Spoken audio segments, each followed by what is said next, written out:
Took me like 6 weeks to have fucking 2 sixes in my upper lip, just shaking uncontrollably.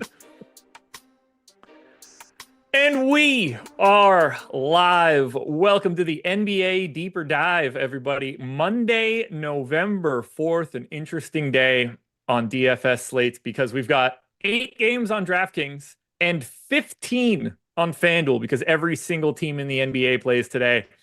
15 minutes between tips for everything. Between tips. From 7 o'clock every 15 minutes all the way up until 10:30. We are going to do a very thorough breakdown of the 8 games that exist on DraftKings, and then we will close out the show talking about everything else that exists on FanDuel. That sounds good to you? Or if it doesn't, hit the like button, subscribe to the channel, hit the notification bell so you know when everything goes live, and follow us both on Twitter. I'm Josh Engleman, and that is Chris Spags. Spags, what's up? Hey, excited to be here again. We're having some fun convo before the show, but it's a gigantic slate that we probably can't even have our usual fun here. Insane they put all these games out there. FanDuel, you've given them so many props about their tournaments looking better, the prize pool's looking better. They're finally putting effort in, and they go, here's 15 games to make you not want to play this slate at all. So it's a fun one, though. You got every team available. That's nice. No games tomorrow because you got to do your civic duty. Yeah, I mean, it's probably the biggest on FanDuel, at least today. Today will be the biggest edge you'll have of any NBA day because of all the late swap opportunities. The problem is the prize pools are garbage because it's an NFL Monday Night Football day. If this would have just happened to be a different day, I assume we would have got 100K up top on FanDuel. We might have gotten like a specific, like everybody's playing weird contest on both sites.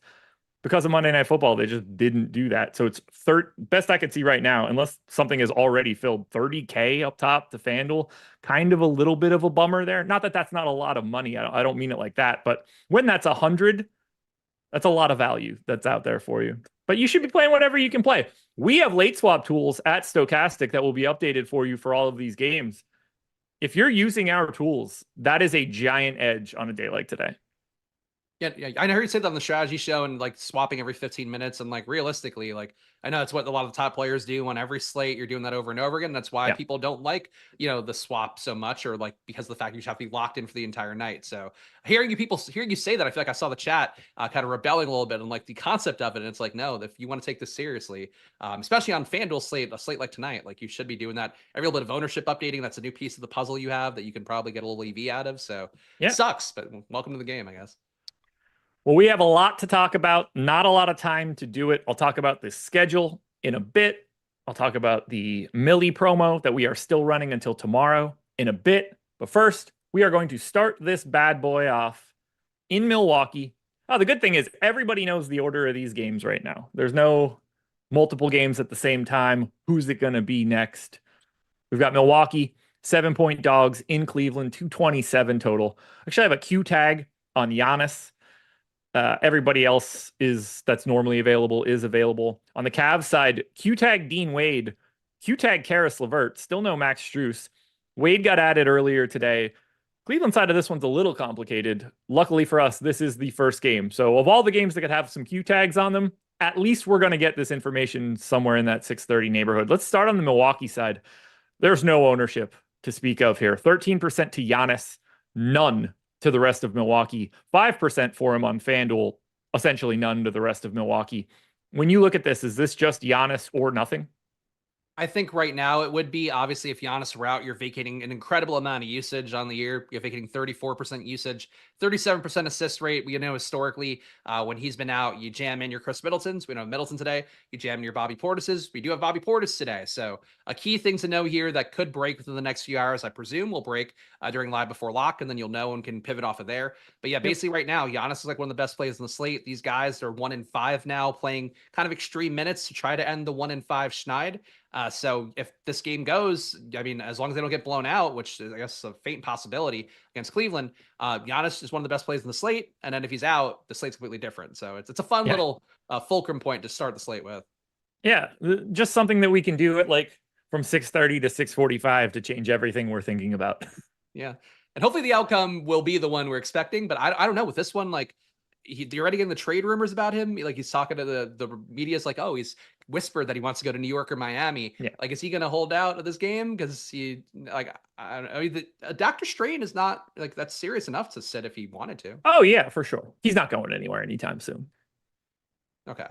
All right. I And mean, he's I know you know the definitely machinations a lot he's more. 100% not going to Miami. I can guarantee that. At least within the next year. They have no ability to make that happen. They didn't have enough juice to get Dame or Drew Holiday. They don't have enough juice to get Giannis. Knicks could do it. I just don't think they can do it. They would have to trade like real human beings. Like Cat would have to go back. And I don't they seem weird now too. In season would blow my mind. Off season, if they're awful, it wouldn't shock me. But there are quite a few teams way ahead of Miami and New York. I know we don't have time for this. I can't help it. Could you imagine if Oklahoma City did it? That would be crazy. I mean, I don't. He doesn't seem to care about being in a big city like a lot of these guys do. Obviously, the reports saying New York and Miami would Yeah. maybe indicate he does, but if he doesn't and go to OKC, that would be the longest, most defensively minded, analytically sound team that's probably ever existed. Problem is, I don't think they could really pull it off salary wise. Aggregating to get to Giannis's number is going to be pretty difficult. They have enough assets that they could like make it work. But could you imagine if that was going? That would be the spot where I would. And like he doesn't care if you would go to Oklahoma City. Like he doesn't give a shit what city he's in. He's willing to play in Milwaukee. Yeah. All right, to Cleveland we go. I could have that conversation all day. I'm fascinated by where he ultimately ends up. Cavs, Q-Tag Wade, Q-Tag LeVert. In this moment, we're just kind of assuming that Dean Wade is starting, although my expectation is that he ultimately ends up getting ruled out. He got added with the Q-Tag for illness. If he ends up out, maybe it's Karis LeVert that starts. Maybe it's Isaac Okoro that starts. So stuff will move around. 12% ownership coming into Mitchell, around 12 for Evan Mobley, 16 for Darius Garland on FanDuel, where he's $800 cheaper. What are you liking here for Cleveland? I assume we're just sort of concentrated in their big four, and then we wait for news to see if we create value.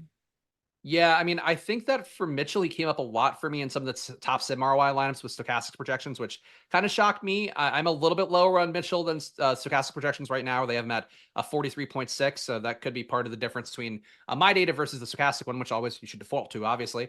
But I think he looks okay. I'm more into Mobley. I've got 15% Mobley with the sim with my data. Jared Allen, I think, is an interesting play at center just because you're getting off that price point that a lot of people will be going to. They'll be going really cheap. They may go up a little bit higher for Cat, guys like that. So with Allen, you're kind of settling the middle ground. Like guys like him, guys like Walker Kessler, I think, kind of interests me for that reason. But really, to me, Mobley is the best play here, and was shocked to see how many top ROI lineups Mitchell was in. So he probably is a better play than I'm giving him credit for. I have a little bit of Donovan Mitchell right now on the DraftKings side. Really interested to see where that ends up. I mean, he should carve up Milwaukee. I don't expect them to stop him in any way. They don't have any perimeter defense worth a shit that plays real minutes. It's certainly not Dame, and it's not really Gary Trent. If I'm getting to anybody here, it's going to end up being Donovan Mitchell. But I really don't think this looks all that appealing as a game unless we start getting some of that news. Like if LeVert and Dean Wade end up out, we're going to have some value on the Cleveland side. If Giannis ends up out for Milwaukee, we're going to have a boatload of value on the Bucks side. So we're kind of just in a waiting game. But as I'm looking at it right now, the guys that I really only want are Giannis, Donovan Mitchell, and Evan Mobley. Yeah, I think that's a fair way to put it. All right. Golden State Warriors, 10-point favorites in Washington, 232 total. Another game where we're waiting on news for a star. Steph Curry, questionable for this one. Melton's still out. Pajemski available. Wiggins is probable. On the Wizards side, it's still no Kyle Kuzma. Lots of ownership coming into Washington. Absolutely zero ownership coming into the Warriors. If Steph is in, I don't really see a path to wanting to roster Warriors. Yeah, I'm on the same page with you. I think Steph, kind of an interesting play himself if he's in, with people probably not wanting to play him as much coming off the injury, but he's got, a 30.5 minute projection from Stokastic today, and that puts him in the range of playable to me. So soft matchup against Washington, I think with the total being what it is, a 10-point spread, favoring Golden State on the road, I don't know how Curry wouldn't be in for the game. So I would certainly assume with him going through shoot around, the line being where it is, Steph goes. So I think Steph looks okay. Everything else here doesn't look good to me, barring somebody get ruled out right now, but Curry or bust, I think, on the Warriors side. Yeah, if I'm going to get to the Warriors, it's got to be Curry for me. I think Draymond is fine regardless of Curry's status, just because It's not like Curry bringing 30 something percent usage in affects Draymond in any way. It honestly probably makes Draymond look a little bit better because there's another legitimate human being out there that he could dime up. So like I wouldn't necessarily care if I got him. I just don't think he grades out all that well. The Washington side is the side that we actually have to talk about. 40% ownership coming into Bub Carrington, 25 to Keyshawn George, and around 15 on Bilal Coulibaly, Corey Kispert, and Joval, with assorted ownership coming into a couple of these other guys. It's a lot lighter on FanDuel. They just have really advantageous pricing on DraftKings. We'll start with the most owned guy. How do you feel about Carlton Carrington being 39% owned at 4,600? Good old Carlton coming up once again here. He's been playing good minutes. I think that's the main thing that would be there for me. 32.4 minutes the projection today, so that looks fine. The issue is only a 0.77 fantasy point per minute guy on the year. Shooting okay, but it's not like I expect to be a lights out shooter based on what he's done. Usage is not that high. He is going to be on the court a lot with Jordan Poole, who what his motivation is in a quote unquote revenge game and a game that's not at Golden State. I don't really know, but he does get a lot of usage historically with Kuzma out, a lot of assist rate as well. So I don't know that I want to walk into the Bub Carrington. I wouldn't say trap, but it's a lot of ownership for a guy. Just because he's got dual position eligibility and the projection's okay. Do you think there's a path for Carrington to like 40 fantasy points? Because I'm not sure I see it. Oof. That's a good question. Let me look at something quickly. Okay. So when I ran my contender sim, his average fantasy points when he was in the optimal lineup was 44. Now, you don't need the optimal score in the NBA. You're never going to hit the optimal lineup. You're going to be miles away from it on most days, especially on like an 8-gamer. His 20th percentile score, which I think is like a pretty good proxy for like what you'd be happy with, was 37.7. That seems obtainable.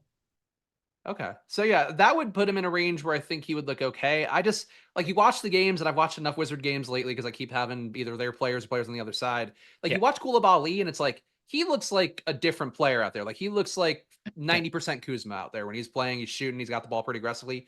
Bub Carrington just looks like a dude who's trying to figure it out. Like I don't think he looks much different than Scoot Henderson has looked at times. Like I think he's still figuring out the position. I'm not impressed by him. So he's going to be owned by like almost half the field, or pretty close to that. I don't really want to be there, but I certainly get projection wise why it would come up. Like he does a little bit of everything, getting good minutes. I'm just not wowed by him yet. Same. I generally am not. Okay, let me caveat my same. I'm getting him because I do think that he's a really nice point per dollar option, and the MPE really helps. I generally think every guard that gets drafted sucks because every guard that gets drafted sucks. We're talking about a guy that wasn't really a very good shooter in college. Not exactly a big dude, great wingspan, but like not exactly a hefty man or anything like that. It's going to take a while to adapt to NBA strength. It's just not the same thing. So most often these guys are just going to be awful. Every once in a while, you're just going to catch fire and things are going to work out. And at 4,600, I'm willing to take that shot, but it doesn't excite me to get to him because by the end of this season, he'll be one of the worst players that played in the NBA all year. He'll probably play like a boatload of minutes for this Washington team and grade out as a gigantic negative.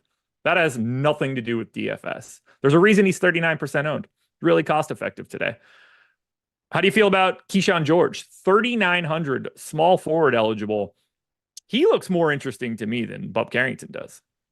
Yeah, I mean, the price tag being a little bit lower, I don't think you have to hit quite as high of a ceiling, which helps out a little bit. I got him 20%, it's a little bit under the field. I was, for the record, for Bub Carrington, got 28% of him compared to the field's 38% projected. So was substantially lower on Bub. I think for Keyshawn George, again, does a little bit of everything. They seem like they need the wing minutes more than they need a guard to kind of just be out there doing actual stuff.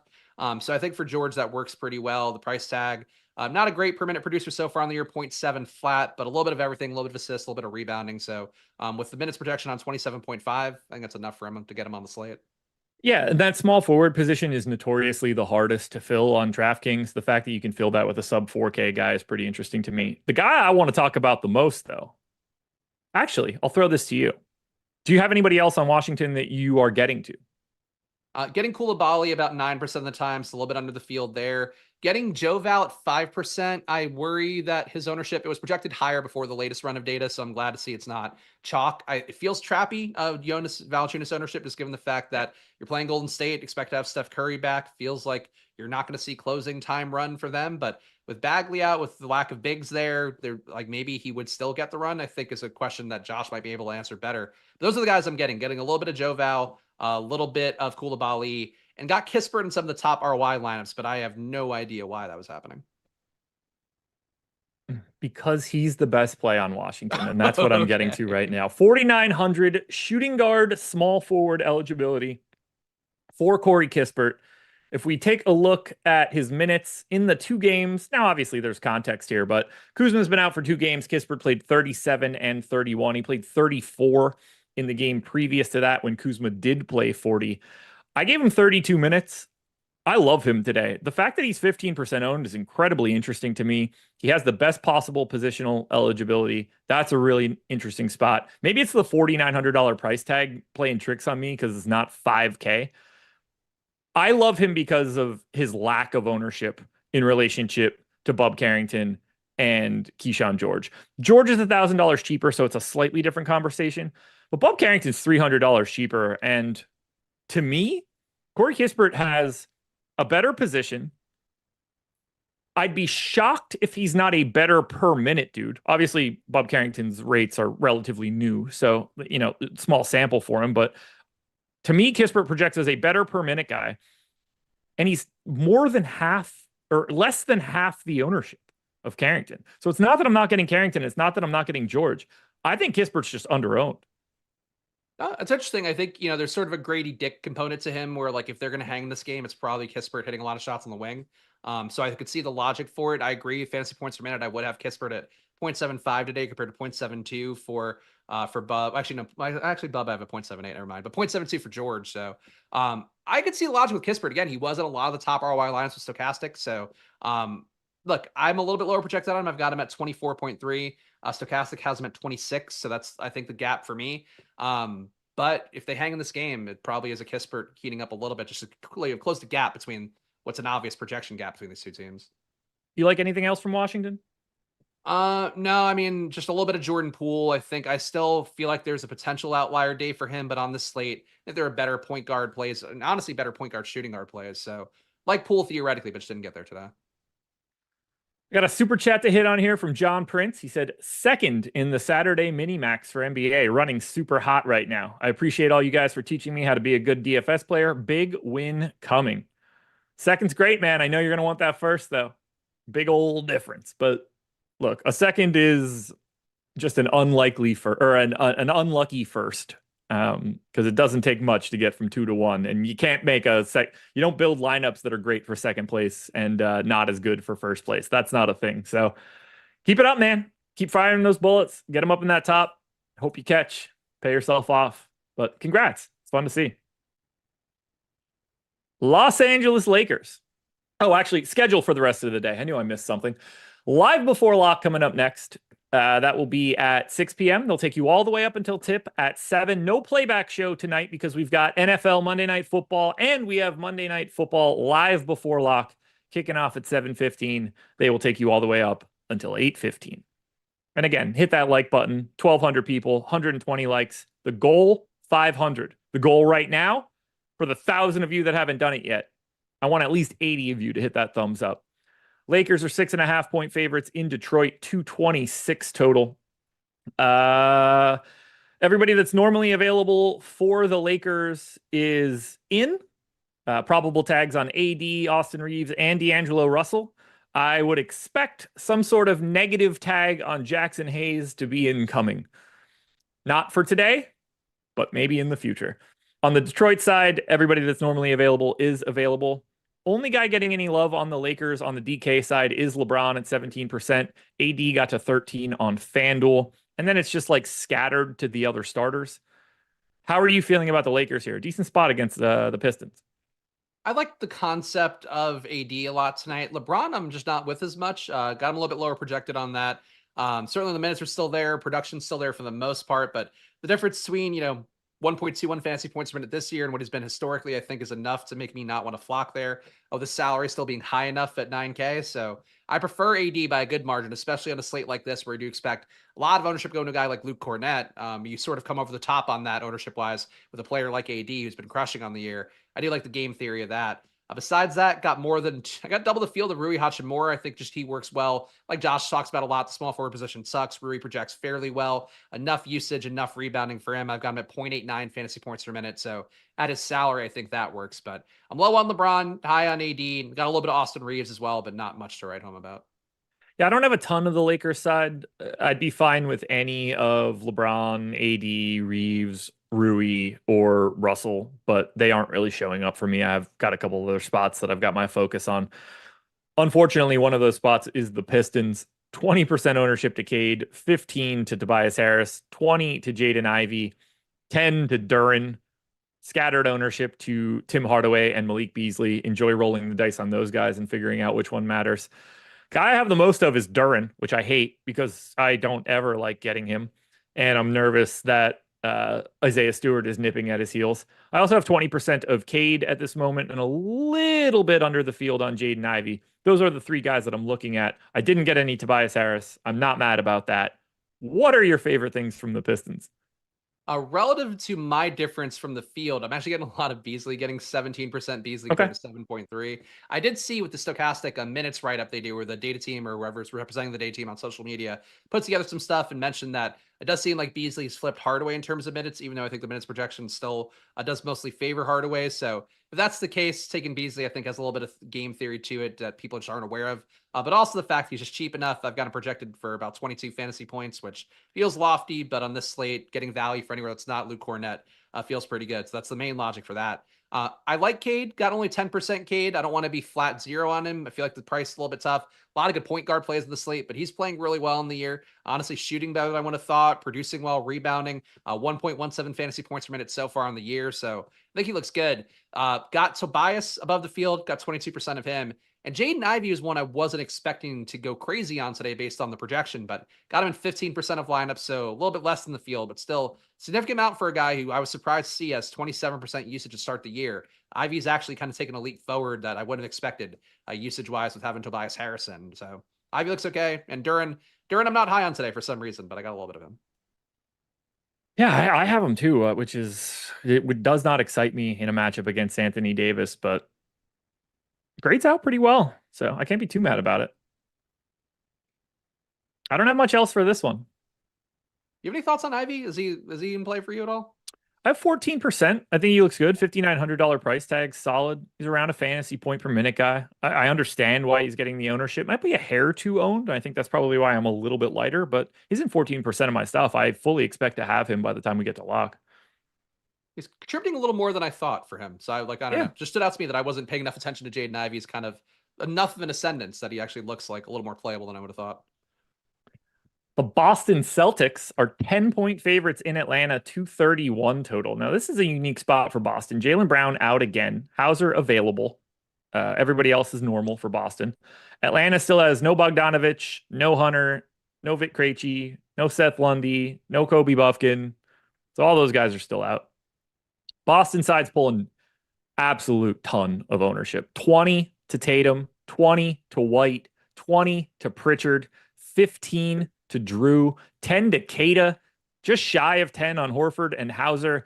And then the piece de resistance for Boston today, Luke Cornett, assuming he maintains his spot in the starting lineup, which absolutely does not have to be the case. He is 30% owned at 3,900. Let's just start with Cornett. Assuming he starts, he's just sort of like a no-brainer, really good value. Yeah, I'm with you on that. Definitely, I think the game theory, you could start to think about other center plays getting away from that salary when the field's going to have 50% or more. I guess more likely now 30% based on the ownership. But a third of the field's going to have a guy who's under 4K at center, locking up one of the positions that could put up the most points. I think there's some logic in not going there, but that said, sim-wise, got 52% of them before the show. Feels pretty good. One thing that gives me some pause is like people might look at that last weekend box score and go, this Cornett guy lighten up. He was 6 for 6, put up 19 points on a game where Tatum kind of didn't score enough. So I feel like there's a little bit of a push-pull dynamic there where I see him scoring less, but he should hopefully rebound a little bit more. I worry about that though, because like you watched that Charlotte game over the weekend, he wasn't taking his own rebounds at all. He's boxing out for everybody else, Yeah. and sometimes these guys like you get the second unit usage that applies to the projection over the course of the larger sample size. Then they're a starter and they're just kind of out there not doing the same thing. So I worry about that with Cornette, but projection wise, it's just hard to ignore him as a value. He looks good. I'm right around the field. I have more Kata than I want to have. We'll see where that ends up. I also think we're live to see Sam Hauser or Peyton Pritchard be the starter today, and they move stuff around. Boston doesn't care. They're just going to test stuff out. The guy that I'm getting the most for right now makes me feel pretty good. Sign me up for a pretty big stand of Jason Tatum. I know he's 10K, small forward, power forward eligible, but not having Jaylen Brown is a big help for him. It's a bigger help for White, probably. Does see a really nice usage bump, but I've got a bunch of Jason Tatum, and I don't mind it at all. But I got all these guys, 20% of White, 20% are Drew, 30% of Pritchard. I've got Cornette, I've got Kata. But the guy that I have the most is Jason Tatum, and that feels like it's working right. Yeah, Tatum, hard to argue it. I did get a little bit less in the field on him. I'm more team Derek White. The big usage bump for him, like Josh mentioned, 27.2% usage in court time without Jaylen Brown over the last year and change, and Porzingis as well. 21% assist rate. It's a little bit of a boost for him too. You add in the peripherals for him in a matchup where you're going to be going against Trae Young, and there should be some turnovers to be had. I think White's a really strong play here. I'm good with Tatum, projects well for me and all that. I think there are ways to spend up that aren't Tatum. Like if Giannis plays, I think he's probably a better play in a similar salary range. Whereas for White, I think the point guard, shooting guard, the upside, and a game that I expect to be competitive enough. I like White a little bit more. Got with the field on Peyton Pritchard as well. A little bit lower on Drew Holiday. But definitely this team, if you're not getting pieces from this team, I mean, I don't know what you're doing projection-wise. Yeah, they look fantastic. Tatum, White, Holiday, Pritchard, Cornette, all look really good, assuming Cornette's starting. And then, like, I would not care at all if I had an Al Horford lineup. Hauser's a little weird. If he's coming off the bench, it's not super exciting. But there's just a lot to like here for Boston. When no Jaylen Brown, everything changes. There's a lot more everything to go around for these guys. Atlanta, on the other hand, looks quite different. Highest owned guy on DK is 3% to Jalen Johnson. It is also 3% to Jalen Johnson on FanDuel. I don't have a single share of anybody from Atlanta. I do think Jalen Johnson looks good in GPPs. I think he's a little underrepresented, but I don't anticipate having anything from Atlanta. This is tough sledding for them today. Jalen Johnson projected for only 3% ownership. I got 13. So that does feel like a bit of a stand on the slate, 4x the field on it. Johnson, to me, the rates overall, without having Hunter out there, without having Murray on there over the last year and change, just stand out a little too much. I mean, combined with how he's playing this year, he's at 1.12 fantasy points per minute so far in the year. But historically, going back to the last year and change without all those, the secondary guys, basically, Bogdan, no Murray, no Hunter, you got about 24.5% usage, a 16% rebound rate, surprisingly high, 23% assist rate. So doing a little bit of everything. I think for Jalen Johnson, he's a really solid play at power forward. So I think he's priority for me. Trae Young, I'm low on today, which I've liked Trae a lot in this spot the last week or so with having less guys out there, but he doesn't project that well against Boston for me. I think it's Johnson or bust on this team. I agree, but I don't have him. I'd like to, but I don't have him. All right. Now it's time. We got those 200 likes. By the way, Kevin Huerter out today.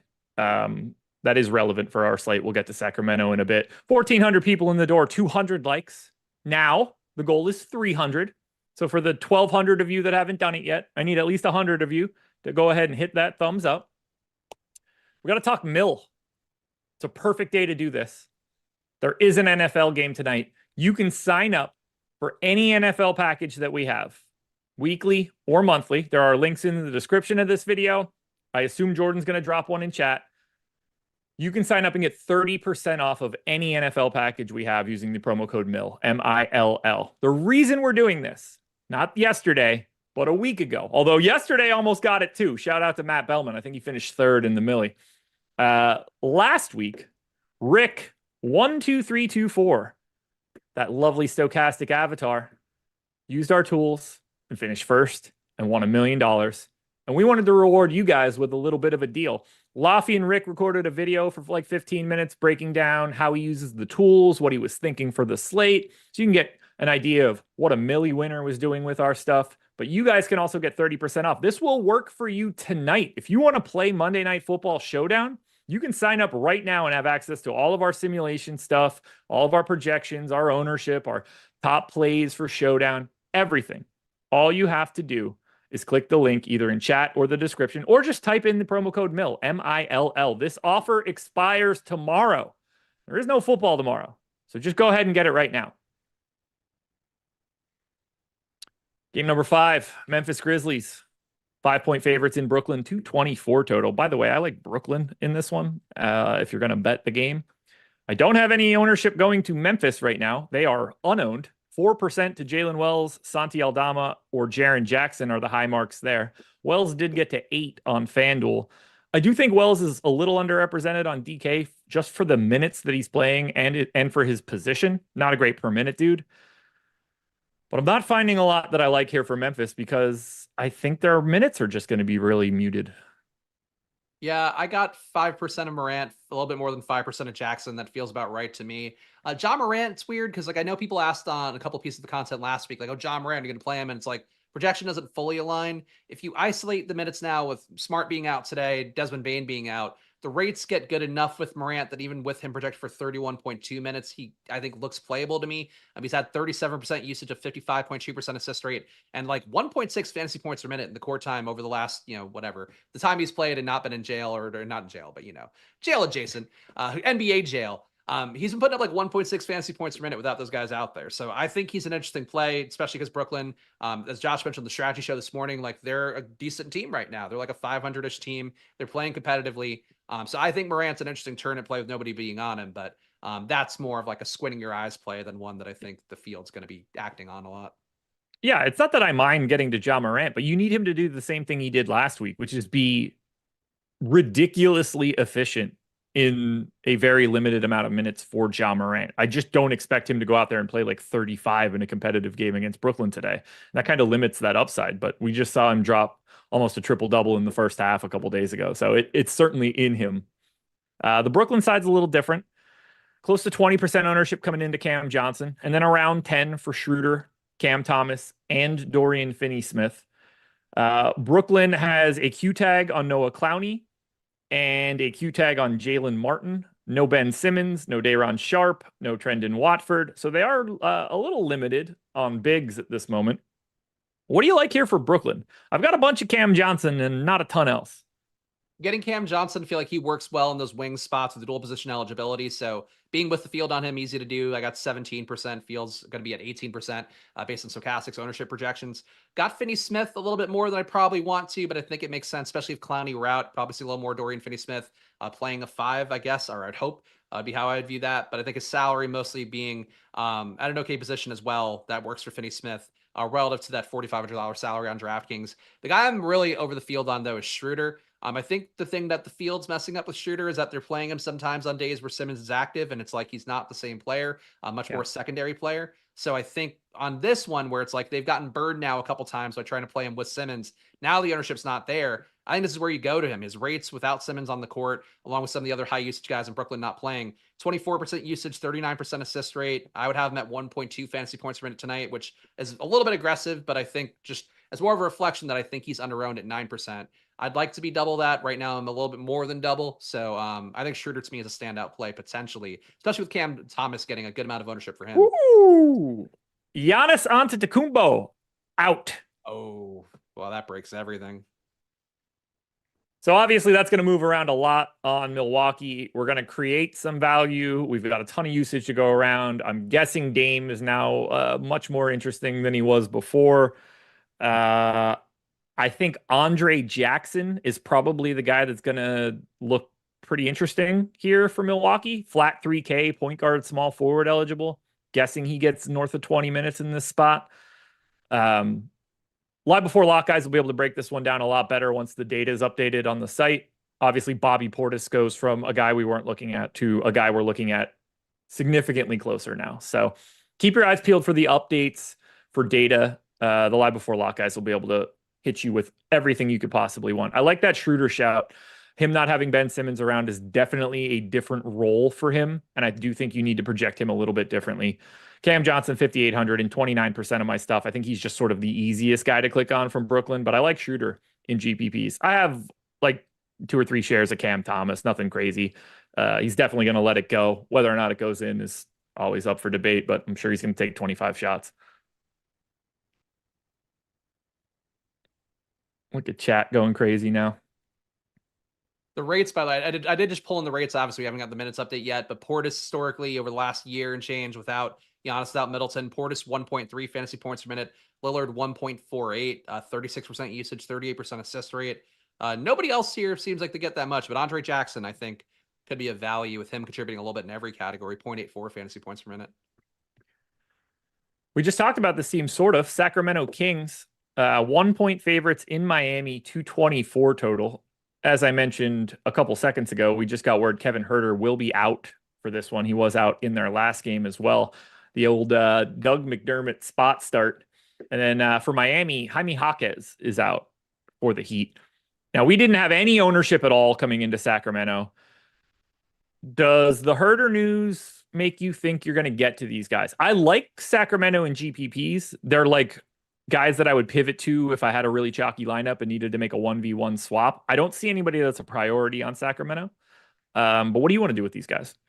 Yeah, I don't think I see anybody who's a priority. I mean, I don't really know who's the biggest minutes beneficiary of Huerter not playing it. Like, does Keegan get a little bit more? Because I think he would maybe get closer to playable, but he might just get more points and not more minutes directly. But I don't think anybody would stand out unless you want to tell me who you think would be the big minutes uptick, because I haven't pulled in the new Stokastic minutes if they're out yet. No, as I look at it, you give McDermott a chunk, he's going to look terrible because he's terrible. Keon Ellis could be like a little sneaky because this sort of opens him up for closing run, which is what I was expecting him to be doing this summer. And then they stopped giving a shit about him, but he played 27 last time out. Monk and the rest of the starters all played like 40 or more. So I think Keon Ellis is probably the guy that sneaks a couple extra minutes. McDermott takes a chunk of them. Probably doesn't change all that much for the main rotation guys. They probably all get like an extra minute or two. Monk gets a boost, obviously, or at least maybe not obviously, but some sort of minimal boost. I just don't think that anybody from Sacramento is going to go from like wildly unowned to owned now, but they do incrementally look better. Yeah, that seems about right. Miami has one guy pulling ownership and nothing else going on, even with Jaquez out. 19% ownership coming into Tyler Hero. 5 to Jovic is the second highest guy. I might have to pull more ownership again whenever we get an update, but Hero is the guy that people are getting to, and he's in quite a bit of my stuff. Yeah, I'm getting a lot of Hero too. Got almost just shy of 40% Hero. 37% to be accurate down to the decimal there. Hero looks a lot better with Jaquez being out. I would have had him, I think, less in the field before Jaquez was out. With a little bit of minutes, a little bit of, cross-category contributions that Jaquez makes, I think opens up the production for Hero a little bit more. And the matchup, honestly, is one where, like, I would have liked to have gotten these guys more, so I'm actually okay being here. Hero's dominated usage to start the year so far for Miami. He's at 26.5% usage, so he's had the most out of all the core guys there, including Bam, including Jimmy, including Rozier. I worry a little bit that Hero's due to get just a little bit of a downtick there, but I think still he projects the best by a wide margin. I do think with Jaquez out, Butler looks better to me and playable. Rozier looks better and playable, though it's really a big gap. It's Hero to me, and then Jovic, I didn't get as much of in the sim, and I don't really know why, but I've got 8% of him, so a little bit more than the field, but he's not a stand or anything. What do you have Hero projected for? Hero, I've got him with the 33 minutes Stokastic has him for, and I would have him at 1.2 fantasy points per minute today. And what do you have Rozier at? Rozier, 33 minutes as well, and I would have him at 1.02 fantasy points per minute. Why is he 3% owned and Hero's 19? Hero's been better to start the year, probably. A big part of it. I don't know. They look pretty similar. Hero $100 or Rozier $100 cheaper. Doesn't have the MPE, but if you're like dubious of Hero today, I like the idea of just clicking Terry Rozier's name instead. Like, I don't think that those two guys should have some sort of elaborate gap. Like even if it's 15 to 5, like that is too extreme to me. I think those guys are way closer to the same. Maybe that's just a testament of what shooting guard looks like today, and that's why Hero's getting pulled in as much. But I kind of like Rozier as a Hero pivot. But I'm getting Hero, so I don't want it to sound like I don't want him. Yeah, I think these guys all look a lot better. Like Jaquez, himself, I think projected okay for me in terms of making some good ROI lineups, but him being out just really opened these guys up a lot more. Bam still, to me, looks a little bit more, the most on the fringes out of these guys. Yeah, I don't have anything else here other than Hero at this moment. If I got a Butler share, Rozier shares, or Adebayo shares, I wouldn't mind. I don't see anything else here from Miami that I would even think about clicking on. Definitely not. If you're not starting for Miami today, there's zero chance I'm clicking your name. Utah Jazz, 8-point dogs in Chicago, 229 total. No Jordan Clarkson for this one. Obviously, no Taylor Hendricks. Lauri Markkanen is doubtful. Colin Sexton is available. Only one guy getting any love on the DraftKings side for Utah. Pretty similar situation on the FanDuel side as well. Keontae George is 25% owned. Next highest mark is 6% to, obviously, Drew Eubanks. I've got 38% of Keontae George at this moment. That does not excite me, but Chicago stinks defensively. That's probably a little bit of a benefit to George. And the fact that there's no Clarkson around and there's no Markkanen around, honestly, it's probably like a negative to George because the spacing's worse, but he'll have the ball in his hands a little bit more. I'm happy to get there. It's fine. I'm probably too heavy on him, but the only guy that I'm looking at on Utah is Keontae George.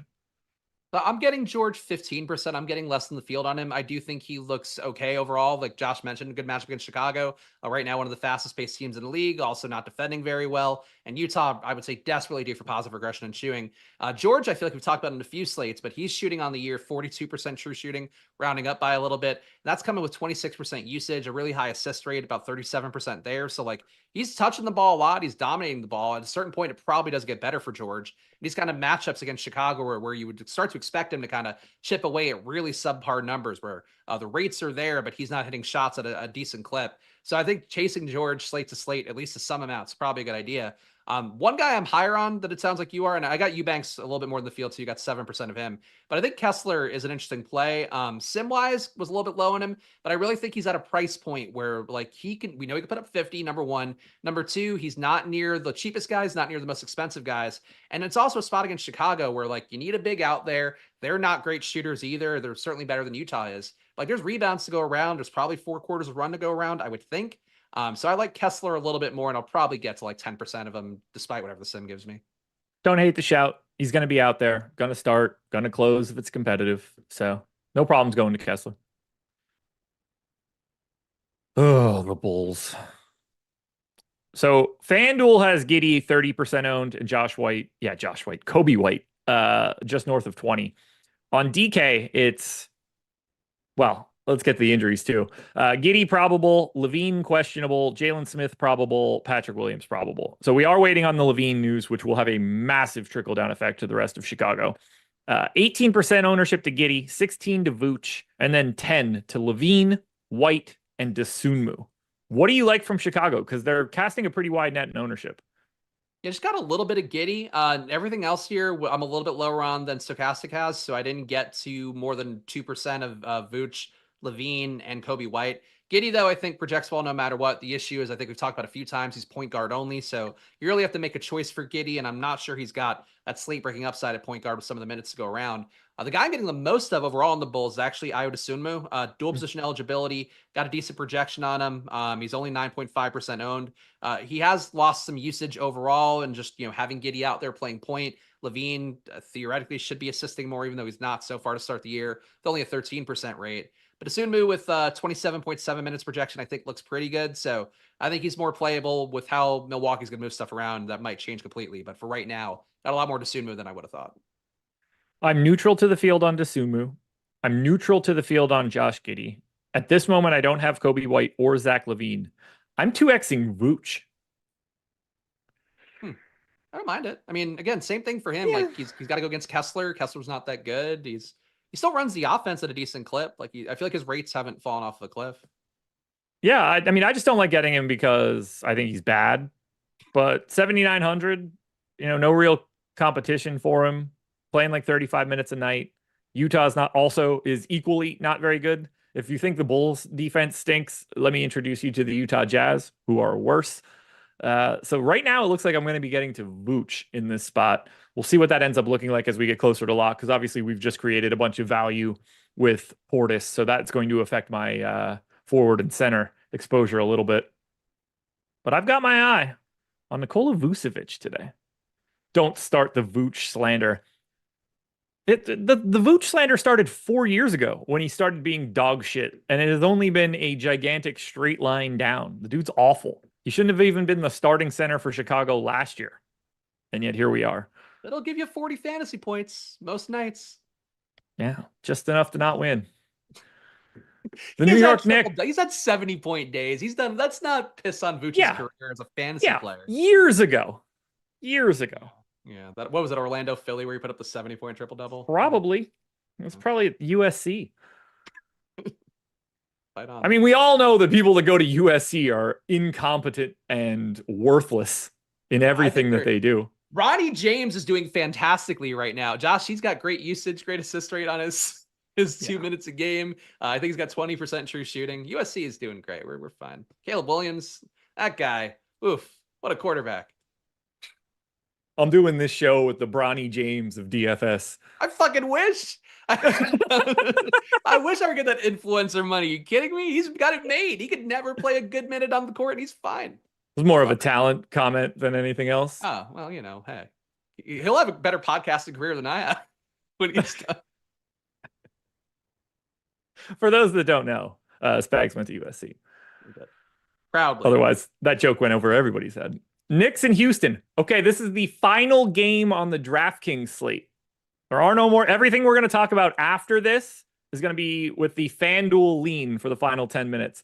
New York Knicks, 2-point favorites in Houston. Repping the Rockets today. What's the total? 217. Lowest total on the DraftKings slate. Doubtful tag on campaign. Everything else is normal for the Knicks. Houston's got a Q tag on Steven Adams, which shouldn't really matter much. 45% ownership coming into Josh Hart. 22 to Jalen Brunson. 10 to Towns, scattered to Bridges and Anunoby. I'll probably have Josh Hart in close to everything, and I'm a little over the field on Brunson, but to me, Josh Hart is the best play on today's slate. Or at least he was before we started this show. We'll see what Bobby Portis looks like after this. It's like, because Portis at the exact same price points, that actually might materially change things because Hart's at 61, Portis 59. So, all right. Yeah. I'm still getting a ton of Josh Hart. He's got 38 minutes as the projection from Stokastic today. Contributes in every category. When you have that high of a minutes projection, it's hard for the guy to not look good. I got him at 73% of my lineups simmed before the show. No issue with it either with the dual position eligibility. We've talked enough about small forward on DraftKings being hard to fill. Josh Hart does that, and he'll fill power forward sometimes too. So his rates, not the best on the year. 0.94 fantasy points per minute is down a little bit from where he was historically, but still good enough, I think, around that 1 minute mark. When you're getting 38 minutes, hard to pass up. I'm really big on Towns tonight. I think Towns is kind of establishing himself here so far to start the year. 1.4 fantasy points per minute, and obviously, matchup against Şengün's not going to intimidate you, but should keep it competitive enough. So I think Towns is also one of those plays to me at center. It'd be great if I could afford AD. I can't afford AD as much on the slate as I would like to. So Towns to me represents that, hey, you're not going Cornet. Let's go over the top on Cornet. And I think that's what Towns gives you a lot of upside on. Granted, he's had some of his biggest games lately, so I don't know if the ownership will be as low as it seems, but I like him a lot. Yeah, 8K. I like that price tag. I don't have them, but I wish I did because I think that's a really nice price for what we're getting here. Hopefully, when I run my sims and stuff, maybe I see him with a decent sim ROI and I can give him a little bit of a bump. But Hart to me is in just about everything. And then Jalen Brunson, 8,300, just looks good. And he is the pretty clear best player on the Knicks from an offensive standpoint. I think that price is pretty appealing for the upside that he can offer, and he can hang it on Houston today. Tough matchup defensively. Houston's got a never-ending supply of wings to throw at people, but I like Brunson in the spot. And then Houston's kind of like Sacramento to me, like unowned from top to bottom. But if I could pivot somebody that's getting some ownership to Van Vliet or Jalen Green or Dylan Brooks, which I don't want to say too loud. I don't have these guys in any appreciable fashion, but they're the perfect pivots.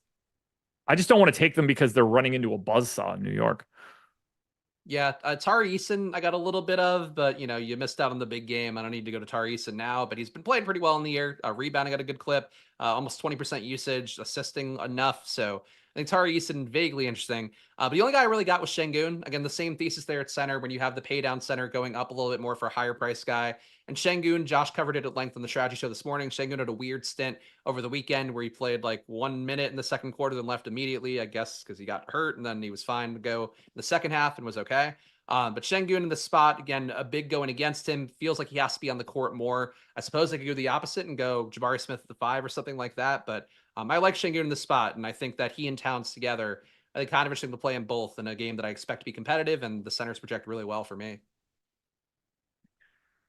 Wouldn't mind getting Şengün, obviously. I wouldn't mind any real pieces I have from Houston. It should be competitive. The problem here is basically this game has the lowest pace on today's slate, and it has the lowest total of anything on the DraftKings slate. And that's just tough to get to when you've got these 230 games and stuff. It's a little different as a whole because like Orlando OKC is low, Portland the Pels is low, San Antonio and the Clippers are low. So it's slightly different on the FanDuel side, but then it's 15 games, so like they're muted already. So I don't think they're going to get a ton of love, but I mean, they could just as easily win this game and have two dudes that look fantastic. Yeah, I like Şengün a lot. I will say that. All right. We're through the 8 games for DraftKings. We've got like 6 minutes to go before we're turning this one over to Live Before Lock. I need you guys to hit the like button. We've got 2,000 people in here, 320 likes. No reason this can't get to 400. We're going to go very quickly through the relevant information on the FanDuel side. Hornets in Minnesota.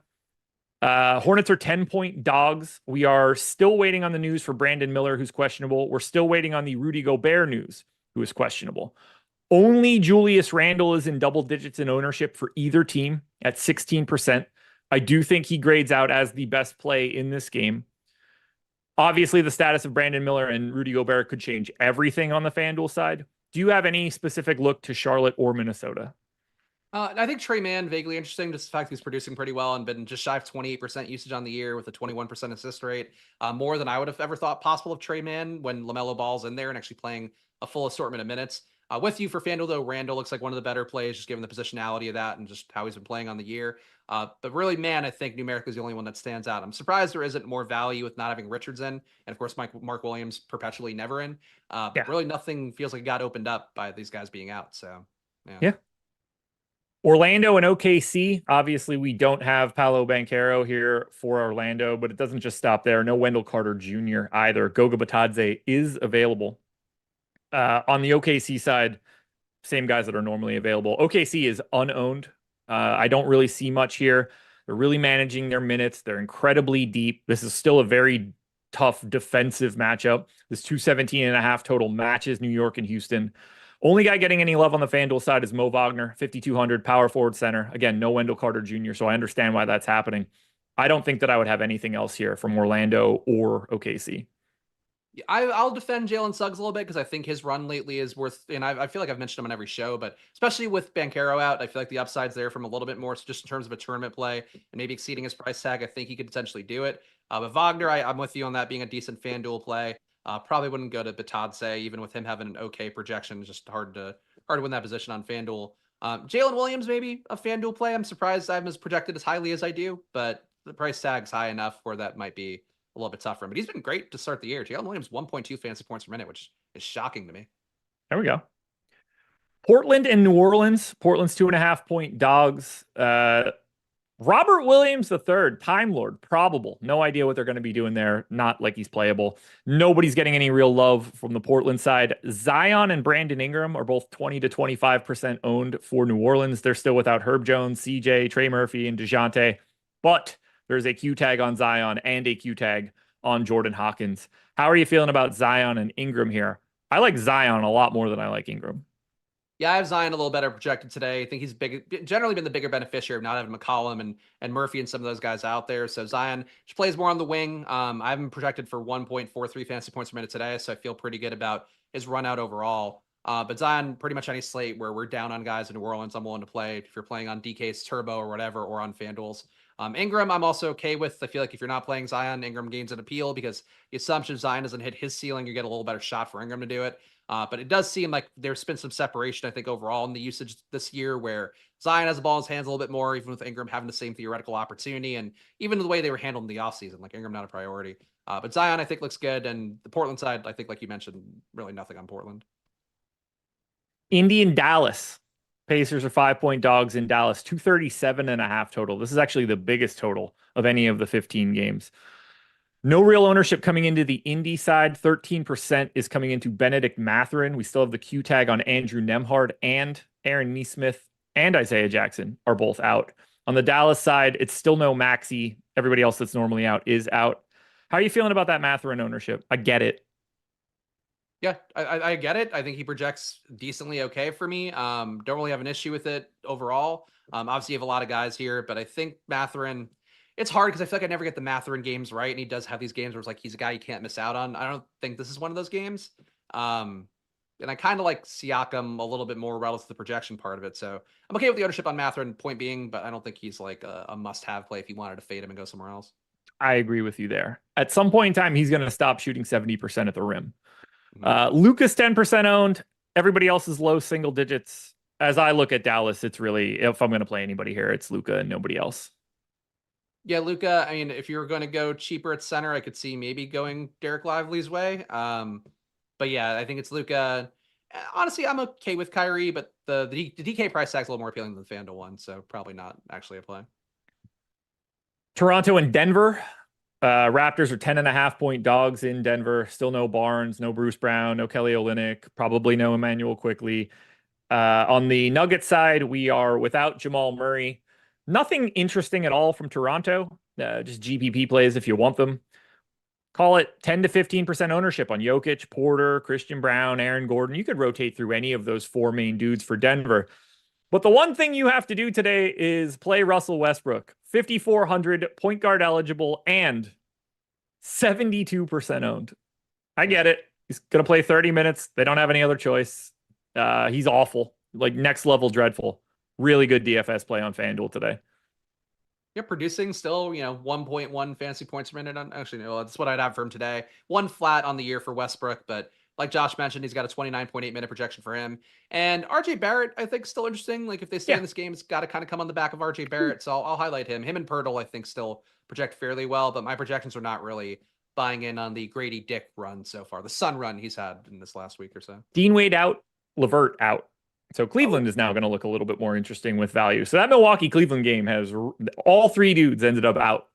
So like I said, everything we talked about ended up being totally meaningless. I don't mind that RJ Barrett shout at all. This is his team at this point. I'm surprised you're not getting to 100% Davion Mitchell today. No, he put up 30 when we talked about it. He put up 30 fantasy points, and in fact should have had a better day if he had hit his shots early. So I don't feel like the Davion Mitchell play was the real issue there, but it didn't make me feel like I was a super genius like I hoped. If he put up 50, I would have been like, ha ha ha. But instead he put up 30, and it's like, well, congrats. He didn't actively cost me money. Philly and Phoenix, Sixers are 7 point dogs, 222 total. It appears we're getting the debut in Philadelphia of Paul George. Still no Joel Embiid. Q tag on Bradley Beal. There's no ownership coming into Philly. I don't really know how you would have the confidence to click on anybody. Like Drummond is fine in a GPP. Maxey's fine in a GPP, but we don't know what the impact of his usage is going to be. We have no idea really what Paul George is going to be doing. At 8,100, he's probably going to be minutes limited and not all that interesting. I see Philly as a stay away. I agree. I think it just mucks things up enough. It's not priced in any aspect of it, so I don't know what the real upside is of going to Philly here. And then for Phoenix, obviously, if Beal is out, that'll have some pretty interesting trickle down effects. That'll just make a couple other guys look a bit more interesting. Maybe we get some Ryan Dunn. Maybe you get some Grayson Allen. Maybe Durant and Booker just look a little bit better. On the surface right now, though, nobody really grades out all that well for Phoenix. Do you anticipate getting to anything here for the Suns? I don't ever mind a tournament shot at Durant or Booker. Durant, especially, feel like he's been, and this is not data for the record, but really chirpy on social media lately about people bitching at him and parlays and stuff. And I wouldn't shock me if he just puts up a big game because he's that kind of person. But really, price wise, doesn't look that good. These guys will look a little bit better. Booker, especially if Beal is out. But for right now, he's not out, so I don't see anything that I want to go to here. And finally, before we turn this one over to Live Before Lock, Spurs Clippers. Lowest total on the slate of all 15 games. Highest owned guy on either Spurs or Clippers is 6% to Zubats. No interesting injury news on the Spurs side. No interesting news on the Clipper side. To me, you just pretend like this is a 14-game slate unless you're late swapping at the end of the day. Yeah, you can talk me in a shot at Zubac on a 15-game slate, though. Yeah. Probably not as good of a play, but in general, I do like Zubac enough. Everything else here, I mean, yeah, really, Wemby could still put up the huge game, especially on FanDuel, but his rates have been down so bad, it's really hard to bank on that for me. Yeah, I think it'd be Zubac or bust and maybe a tournament shot at Wemby, but I wouldn't really advocate for it. Spags, let the people know where they can find you. Every day before this stream, or I guess whenever I'm doing it, but at 4 p.m. I do a show on the @SplashPlay NBA channel. Look at the Sims tool, also look at the projections, my own projections, and of course prop betting too. So check that out. Really appreciate your support over there. Just building it up, second week doing it, but check it out @SplashPlay NBA and follow me at Chris Spags too if you want. There we go, guys. 15 games up, 15 games down. Hit the like button as we leave and the Live Before Lock crew gets here. They're going to have all of the updated information that we have dropped to you with all the news. They can give you the details on what that looks like now. Enjoy your Monday. We're not going to be here tomorrow. There is absolutely no NBA games. Enjoy your day off. We'll see you guys on Wednesday. Stay right here. Live Before Lock is next.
What is happening, everyone? Welcome to another NBA Live Before Lock. And we've already gotten massive unexpected news. Actually, the biggest unexpected news we've had of the entire season, Eric, because out of nowhere, Giannis ruled out today. So you got no Giannis in the Milwaukee game, and that is what we're going to have to open the show up with, is talking about how that is going to impact our lineups here. What we're going to ask from you guys as you're watching here, free show on YouTube, help support it, like the video, subscribe to the YouTube channel, really goes a long way. It's just a couple of clicks of the button, and we really, really do. It really helps us out more than you guys ever know. So if you're watching the show for free and you ever want to know, all right, I don't have the money to pay for a Stokastic sub. I know that's going to be a lot of you guys, although if you do want to sign up for a football sub today, final day of the mill sale, 30% off any NFL package. There's a link for that down below in the YouTube description box. If you want to know the easiest way to help us, it's just like the video, subscribe to the YouTube channel. Eric, how was your weekend? What's happening? Doing well. Still a little bit sad about football because I was in like the mini max, the quarter. I was able to enter everything and had a bunch of lineups going, and right before lock, I had something go wrong in my spreadsheet where I was like, you know what? It's okay. I'll just take my 20 max stuff. I'll paste it over. And I pasted the wrong set of lineups over. Ended up winning the quarter and ended up getting like nothing for it, and would have taken down 80K total if it had been in the million, the $3, because it was my number 2 sim ROI lineup. It had Bone Knicks, Cortland Sutton, Zay Flowers, and then the Jackson Smith and Jegba in the flex. I mean, it was an absolute Hulk smash lineup, and I screwed it all up. So I did not sleep very well last night. I think this is probably akin to the Emmanuel Quickly thing for you. Obviously different to some extent. That was a fluke injury that I think cost you 100K. Well, that was my own buffoonery on the show, scattling around, doing whatever in the morning, that led to me pasting the wrong set of lineups in the wrong section. And, well, I got punished for it. So who did not get punished is Matt Bellman, which makes me very, very happy. He was going to be ready to rock here. I was going to be hosting. He was going to be the analyst. And he said, no. Just because you won 115K yesterday in the Millie doesn't mean you get to come on the show here today. Although, God, it was good to see him. Very, very happy for him seeing that W. And now, hey, his Cleveland Cavaliers are the center of the universe for tonight. Yeah, Cavs are looking good, and obviously an easier matchup now, taking on the Milwaukee Bucks sans Giannis Antetokounmpo. If you guys have any questions for us over the course of the show, if you're a Stokastic sub, at me in the Discord channel, be looking out for those. But then also, if you have a super chat for us, which I'm wondering, Jordan, of the super chats that are sitting here, how many of them were answered on the last show, if any?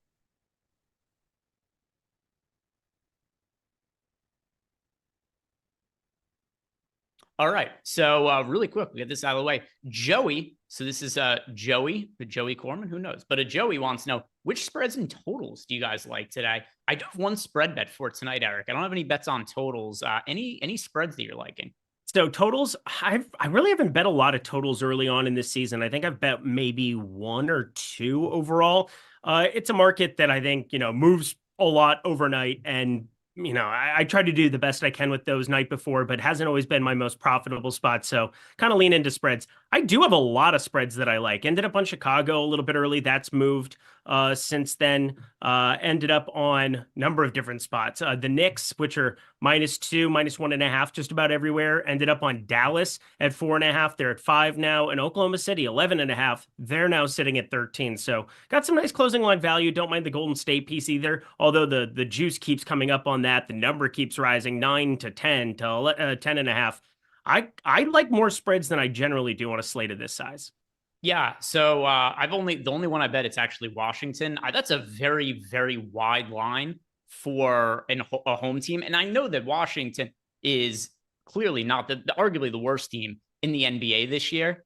But 10.5 points for pretty much any team at home, it's a lot, especially if you're not playing one of like the premier teams in the NBA. And I think Golden State is probably underrated relative to the public's expectations, but maybe not anymore considering what the spread is. But 10.5 points at home, that's a really wide line. I was running some of my numbers for it earlier. I thought the fair line is 8 for that game. And another thing too is I think Steph probably plays slightly reduced minutes. I don't think we go out and see Steph for like 35, 36 minutes right out of the gate. So I think that spread is a couple points too wide. So that's one that I like there, Joey. But as far as totals, nothing that I have for you there. So let's talk now about the Milwaukee Bucks situation. Giannis is not going to play today, Eric.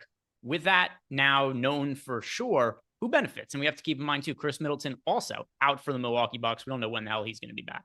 Yeah, Chris Middleton, that's obviously another piece that's going to look good. I ran it with primarily Giannis off the floor. You know what? I might as well just remove Chris Middleton while I'm at it here too, because I've already updated everything in terms of fantasy point rate that I'm looking at.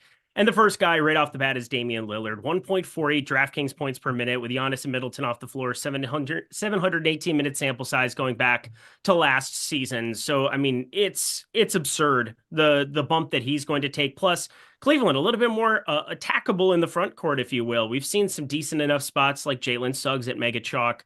We've seen a couple of these guys. Not that that's going to be something that I factor in all that much positionless basketball, but Damian Lillard is going to be the catalyst for this offense. The second guy who's very, very obvious is Bobby Portis, 1.32 DraftKings points per minute.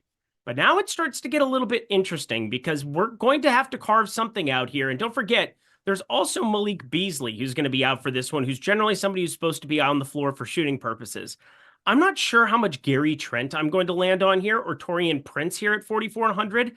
I don't think as much. I don't think you're going to need them as much, but Bobby Portis, Damian Lillard are so unbelievably popular that I at least want to have like a piece or two where I think the game script, if it gets wonky, you just get so much value and leverage by avoiding those two maybe in a lineup where they only play like 28, 30 minutes. I still think they're viable in that workload, but I want to take looks at Andre Jackson Jr., who's played 19 and 15 minutes the last two. He's a flat 3K. If this game goes completely sideways, I think that's somebody who ends up in a closing lineup in a lot of circumstances. Maybe ends up in a closing lineup. I don't know. We still have Pat Connaughton who exists there, but we've seen Andre Jackson play more than him the last two games. And so in terms of trying to carve something else out here, I think 3K for him looks awfully appealing. Yeah. So for myself here, I mean, it's pretty like it's nothing here that we don't already know or hadn't already expected on the top end, right? Damian Lillard, Bobby Portis, instantly two of the best plays on the slate. If not the two best plays on the slate. And I know that we're getting some ownership updates that are coming through right now. If I'm going to pay up for anybody who's 8K or above, and I can only pick one person right now, the answer is Dame. Would it be the same for yourself? Yeah, 8,900 on DK. That's the only side I'm playing. I'm not going to deal with the full FanDuel slate, although Bobby Portis is 5,400 there, absolute Hulk slam. Damian Lillard, 8,600, absolute Hulk slam. I think they're both just incredible plays over there. Again, for me, it's more of like thinking about lineups where they fail. It's Cleveland, and Cleveland just got done running Orlando off the floor. They've ran pretty much everybody that they've played off the floor the entire season until that Milwaukee game. But now without Giannis, this is a whole different ball of wax. And I think taking shots on like cheap value from Milwaukee and Cleveland, combining them together, if you're hand building out a couple of lineups, which I'm going to do in like the 15, I think there's something to be said about potentially just saying this game gets crazy wonky. Isaac Okoro at 3,400 is a starter now here at this point in time with Dean Wade out. Max Strus continues to be out here. I think there's something to be said about maybe him or Sam Merrill at 3,600, combining with Andre Jackson and then just playing the chalk the rest of the way across the board.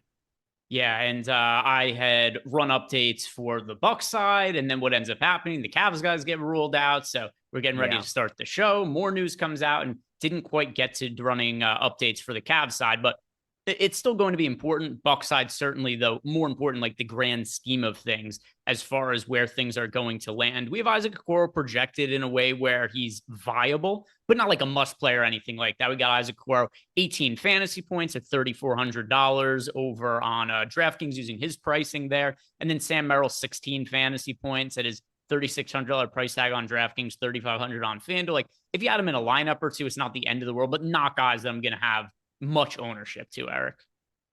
With you. Anything Noah Clowney else out. that Holy crap. is Okay. Standing out to you? And Noah Clowney was just ruled out. Anything that is standing out to you from the Bucks or the Cavs that we did not hit on there? No, I'm just trying to process what they're going to do at the frickin' center position today because, I mean, they're going to have to play Claxton way more than they probably want to, or they're going to have to go to DFS at the 5, which that'll be intriguing to watch if they have Zach Edey on the floor. Jay Huff 7-1 and out there shooting threes. Good luck, Brooklyn. Have fun tonight. Yeah, because I mean, we've seen when they've been shorthanded, they've gone to Ben Simmons at center, but Ben Simmons is resting today. So now you start, and it seems like Ben Simmons isn't going to play in back-to-backs maybe for the entire season. So what's the most Claxton's played so far? like 24 minutes, I think it was. Let me pull it up. I thought it was a 26. little He's more played than 26 against Denver. Played on the third. Again, it's not even like played 22 minutes yesterday. They've been so conservative with his minutes. It is a hamstring injury. I can't been staring at that 6K tag like all day waiting for because I was pretty sure Noah Clowney was going to be out. And, obviously Milwaukee, Cleveland changed everything in my brain trying to work through that. But like with today's slate being every 15 minutes, something is going off. There's going to be news and things that you're going to be reacting to and late swapping even more than normal, just because you can't just wait till everything gets updated and then, have the 5 minutes before and update it and your stuff. Like there is something to be said about knowing what you think the minutes breakdown are at the 5 for Brooklyn up against Memphis here before that starting lineup drops, because Milwaukee, Cleveland's going to be that popular. Okay, so one thing also about the Nets, I'm just kind of going through the available players, is that looking at the Nets and just who could play the big man minutes. I mean, Trendon Watford is also out now with Noah Clowney. Yeah, I guess they just kind of have to go small. They have to. They don't have a choice. I've been thinking about this legitimately all day because I was looking at props and trying to figure out if there was anything I wanted to do. And I'm like, I can't pull the trigger on anything Claxton. I can't pull the trigger on anything Cameron Johnson. I can't really pull anything. If I was going to do anything, it would be Dorian Finney-Smith, who I think has to just play center minutes. Like, I suppose Jalen Wilson's 6'8". There's like a planet where... there's a planet where Jalen Wilson just ends up being a dude who fits in at that spot. He's 4K at small forward. They've not given him minutes when I thought they were going to give him minutes. He's been like in and out of the rotation at times. This might be a 4K Jalen Wilson jam, if anything. I don't know about a jam, but I think you consider him. Okay. Jam as far as like he's small forward, he's 4K. There's not like if there's one position that I'm looking at on DraftKings, we just got point guard Dame. We got power forward center Bobby Portis. We got a number of other guys that I want to be getting to that are like luxury items. I mean, Bobby Portis is going to be mega chalk rightfully, but like small forward's the one position. Like I think Nuke of the Night was going to be Jason Tatum. Probably going to be leaning away from that one a little bit for somebody else as I'm working through it here on the Brooklyn side. But yeah, I'm pretty confident that Jalen Wilson will have to play minutes at the 5. You could call it him or Dorian Finney-Smith in some capacity, 4 or 5, whichever one you want to call them. It's going to make Memphis guys. I mean, I can't play Zach Edey even at 4,500, probably Jay Huff at 4,200. And Brandon Clark, the minutes are too thin. They're just kind of rotating between those guys. Nobody's really getting the bulk end of it. And then Jaren Jackson Jr. obviously is just cutting into those rebound rates and will up and up and up as his minutes go up. But yeah, it's such a dicey, weird spot here with Brooklyn. I'll finish up my stuff there and give you my thoughts. All right, let's go ahead and start answering some of your guys' super chats. And I mean, just so quickly, we've already got a third of the show done, just talking about the initial injury updates that we got there. But Abby Schreier wants to know, are Derek and Kobe White playable on FanDuel? So just going with, is this supposed to be like an exotic play of the night, like twist or something here? But wow. Derek White, Kobe White, I mean, playable. I don't think either of them are like priority. Well, Kobe White looks really good on FanDuel at $6,400. And then Derek White at $7,100 certainly also looks, fine against the Atlanta Hawks with Jaylen Brown out again. I wouldn't say either of them are like my favorite options overall on the slate, but yeah, there's certainly no issue with having them together. No issue having them together. Gray says, as a newer Sims user, what is something I'm probably not doing that I should? All right, so we're going to have to project a little bit here because I don't know exactly what it is that you are or aren't doing. But this is something that hasn't mattered as much for this part of the season so far. But as you get deeper into the season, it starts to matter more and more. And that is going to be making sure you have flexibility in your lineups to make late swaps. So here's where these situations are really going to show up later in the year and where it would and wouldn't apply. For today, Giannis is out. You're not going to forego Damian Lillard and Bobby Portis value or anything like that. But here's a scenario, for instance. Zach LaVine is questionable playing in one of the later games. Mm-hmm. And to the question we got before about Kobe White from Avi, Kobe White already looks good, but he would look even better in the event that Zach LaVine gets ruled out, and the Derek White part, like whatever, not really relevant to this example.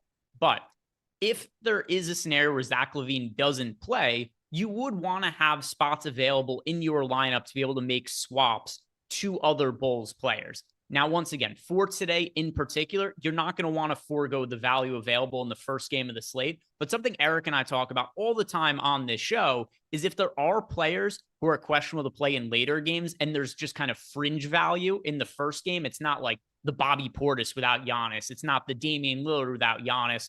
Well, then what we usually like to do is either take players out of our player pools in the first game by doing like massive negative ROI boosts, or we'll do something like maybe even on certain occasions, just take them out entirely if we don't really have a lot of time to act on it. So just anything you could do to give yourself more flexibility for late swaps is something that I think most starting users of The Sims are not going to do. And it's a great way to give yourself an advantage so that when you are making late swaps, you have all the flexibility to be getting two guys who would really be benefiting in the absence of somebody like Zach LaVine that the field otherwise wouldn't be playing.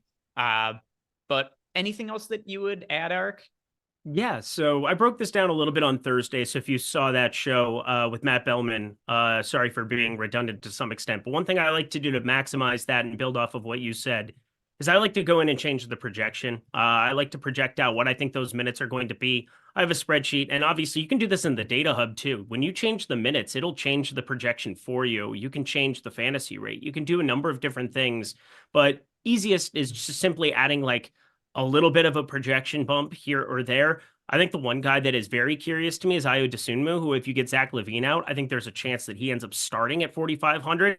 I like him against Utah. I think that most people are going to like most people against Utah, but he specifically has a $4,500 tag that makes it more appealing to get to some of the studs that might go underutilized in the earlier games, specifically highlighting Jason Tatum, specifically highlighting John Morant, where I don't know what to make of those minutes entirely, but I think he's somebody I want to get to a little bit more of than the field. And then if I get that news to break my way, I have already pre-built and pre-baked in Ayo Dosunmu into lineups as a piece of value that other people don't have access to. So I think you can give them boosts, but I like to go in and change the projection from the flop and change the ownership ever so slightly. Maybe give him, he's at 7%. I could go up to like 10 or 11 there. Nothing crazy by any means, but then I'll run my pool of lineups that way. For me, it just simply allows for me to bake the bread with all of the ingredients rather than just partial ingredients. Well, there we go. And also, if you have any additional questions on the Sims or how to use them, Gray, you could ask me in Discord as well. And if there's something that like you're not sure of a feature or whatever, just hit me up in Discord, or you could go into, there's a Sims chat in our Discord. The devs are in also. That's always a good resource if you have additional questions. Mr. Biggs, this just for Eric. Oh, you're going to like this, Eric. No, I'm not. I read it already. I don't like it. All right. Well, maybe you'll feel better about it when I read it. Who's the Viagra play of the day? Who will rise up to the occasion? Who's gonna have a big night and get us going, Eric? Like a TJ McConnell. Evan Mobley.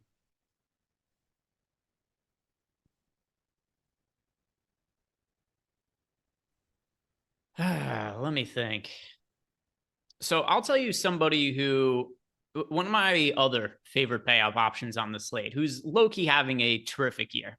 Maybe not that low-key, but Anthony Davis. I'm kind of surprised that more people are not talking about how well Anthony Davis is playing right now, because there really isn't anybody who's playing better than Anthony Davis so far this year. There's people playing like as good as him. There's that, top tier, like the Jokic level players, but AD's been right there with those guys so far this year. And I think that if you are looking to pay up for somebody who isn't Damian Lillard, or there's enough value to pay up for multiple guys in lineups, especially because Dame isn't massively expensive, I like AD as a lot as a pay up option, Eric. Totally get it. I love him too. Obviously, what happens with the starting lineup with Brooklyn, what happens with the starting lineup for Chicago, there's going to potentially be more value to have access to him. I'm not getting to as much as what I have been in recent slates, because I feel like he's always the guy I kind of highlight where it's like, all right, we have a ton of value. Now you just get up to the top raw projected guys. And the Lakers have been on this East Coast road trip for a while now where he's just been on these early slates. He won't be later in the year. He'll be on a lot of those cast off West Coast games. And, God, I wish DK would involve more of those for what it's worth. If anybody from DK is listening, would love to have some of the larger slates. I get it on a 15 gamer. You don't want to, and you want to parse it up and snip it up. That's just fine. But I'm with you. AD looks awesome if you have access to him right now. Not getting to a ton of him. Bobby Portis isn't exactly free. Damian Lillard isn't exactly free. Like, I think Bobby Portis is the closest thing to a free square based on his fantasy point per minute rate without Giannis on the floor. But what I'm saying is that he's not a 3K, 4K piece like I'm still kind of waiting for to show up. Then I'll get to more AD. As it is right now, I'm getting to more Tatum by quite a bit. I'm getting to a little bit of Morant, not as much this time around. He's been hyper efficient. That'll be part of it there. If Steph Curry, I knew what the minutes were going to be, that would be a fun guy to take shots on in tournaments. You could just make 10 threes in Jordan Poole's face, but AD is just fine. I'm just kind of looking in this mid-range. There are so many guys that can put up 50, 55. You take Giannis off the floor, some of the defensive numbers, give me Evan Mobley. All right. So there we have a couple of Viagra plays for today. And then Ryan Rennebaum wants to know favorite player at each position for the FanDuel big $3 GPP. Ryan, I'm rerunning Sims right now. I'm going to get back to your question in just a couple of minutes here. I have a FanDuel sim running right now, so I should have that done for you in a couple minutes. Then we'll circle back, answer it. But yeah, FanDuel slate looks way different than the DraftKings slate. All 15 games included on FanDuel, and the DraftKings slate, main slate, including the first 8, and then the final 7 on the other split up slates. I kind of wish they would have done, if they're going to break it up, I wish there was a big 8-game slate and a big 7-game slate, Eric. That's really like my only, I don't hate that DraftKings did it this way. I just thought it would have been really fun if there was 2 bigger slates, as opposed to being like, here's an 8-game slate and then just nothing else really of significance. Yeah, it would have been awesome. I mean, part of it is like, I never, ever, ever get nights off. Like, I'm usually working till 7:30, 8 o'clock. I am taking full advantage of playing DraftKings only tonight and being done at 5:45 and watching football and just sitting on the couch, vegging out. So I'm looking forward to it for once, to not have to do a Lindy's video for tomorrow with the election, no NBA that exists on Tuesday. It's kind of a bummer that it's a 12-game slate. I wish they were just running back another 15-game slate on Wednesday. That would have been a lot of fun, but suppose Thursday, the TNT deal, they got to do what they got to do. See if there's any questions that came into Discord while I have the Sims running for FanDuel, and then that'll help me answer some of the other FanDuel questions that we have that are coming up here as well. But M. Grizzly wants to know, how are we handling late swaps with the staggered start times run before every game or only if we get news? So here's where I'm going to be running late swaps for today. I think that there's like a wide way that ownership could go with the first game on the slate. And like Bobby Portis is projecting so well that he is pulling. Have you seen the ownership projection on Bobby Portis, Eric? Yeah, 89% on FanDuel. On DK, he was something silly like that, 88%. There you go. So I don't think he's going to come in quite that high. I think he's going to be very, very popular, though. But I don't know that he's going to come in quite that high. So I'm definitely going to want to run updates, unless I'm just wrong and he actually does come in 90% owned. If that's the case, then whatever. But I do think that there's probably going to be a little bit lesser ownership on Bobby Portis than what's being projected. Just he projects so well from a points per dollar perspective that he just is kind of not like breaking the ownership or anything like that, but he just seems, from a data perspective, somebody who's impossible to get away from. But if he ends up being, say, like 60 or 70% owned or something like that, then I'm going to want to rerun everything with the actual live updated ownership, just because that is going to change some of the other players as well. But the situations where I'm really going to be running updates, per the question from M. Grizzly, it's going to be for like that first game on the slate where there's just massive chalk involved and the ownership could end up being a little bit different. But then, of course, as well, for any kind of injury updates, I'm not going to run an update for every single game, every 15 minutes. I'm going to do one after the first game. I'll be doing one when Zach LaVine news comes out. And then just anything else that I think is pertinent throughout the slate, changes starting lineups, or if an ownership comes in much different than projected on an individual player. But are you going to be doing an ownership, or I should say a late swap run with updated ownership every 15 minutes tonight, Eric?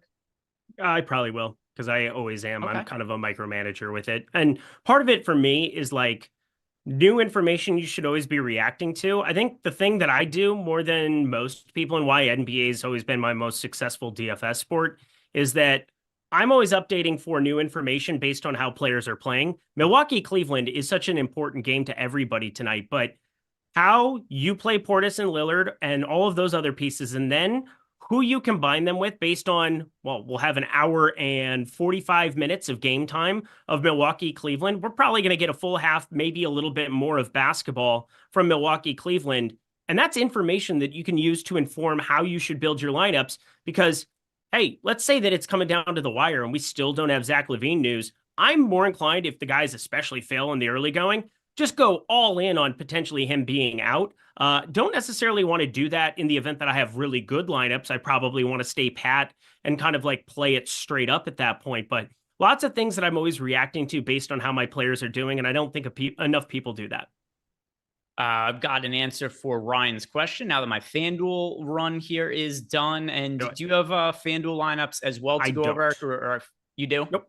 I don't. Okay. I didn't build any today. Not only did I misunderstood, but I had the complete opposite of what you said there. But here, I'll read off to you. These are the players I'm getting the most exposure to at each position for FanDuel. And yeah, some like super obvious spots. Like at point guard, you've got Russell Westbrook, Jamal Murray out to the concussion. They just haven't priced Westbrook up over on FanDuel. So $5,400, he's going to be really popular, but he looks like just clearly the top overall point guard play. At shooting guard, Josh Giddey at $6,800. At small forward, this is a position that's a little bit more spread out, but there isn't any one player who shows up like a crazy high amount relative to other players for me. But Zaire Williams, Eric and I just talked about, we don't know what it is that the Nets are going to do with the center position, but if they're going to play small, like we've already seen Zaire Williams break a slate once this year. I don't mind Zaire Williams, and he's the player I get the most exposure to there at small forward, but once again, a little bit more spread out at that spot. Power forward, easy. It's Bobby Portis at $5,400. Center, that would also be Bobby Portis. But as a secondary center, Nick Claxton at $5,700 on FanDuel, not pulling that much ownership. He's a really good GPP player, getting that single-digit ownership. And as far as Claxton goes, we don't know what the minutes are going to look like. It was something that we highlighted at the top of the show when we found out that Clowney was going to be out. But at $5,700, that upside is way more important to me than the downside, Eric. So give me Claxton at $5,700 as a GPP play over on FanDuel.